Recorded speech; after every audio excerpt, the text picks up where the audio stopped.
गोरगरिबांना त्यांच्या घरासाठी घरकुल योजनेसाठी कमी दरात रेती उपलब्ध झाली पाहिजे यासाठी विभागीय आयुक्त स्तरावर नेमण्यात आलेल्या समितीचा अहवाल शासनाला सादर झाला असून लवकरच याबाबत धोरणात्मक निर्णय घेऊ असं महसूल मंत्री चंद्रशेखर बावनकुळे यांनी स्पष्ट केलं.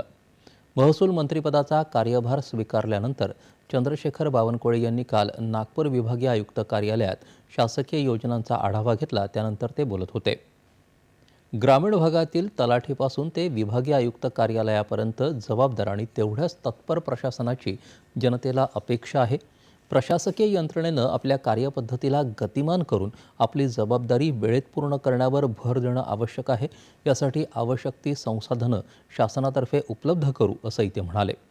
कोणत्याही परिस्थितीत शासकीय नियमांना डावलून सोयीच्या ठिकाणी बदल्या होणार नाहीत असं त्यांनी सांगितलं. शासनातील प्रत्येक कर्मचारी हा शासनाचा चेहरा आहे. लोककल्याणकारी योजनांच्या अंमलबजावणीची जबाबदारी तेवढ्याच कर्तव्यनिष्ठेतून पार पाडली जावी असं त्यांनी स्पष्ट केलं.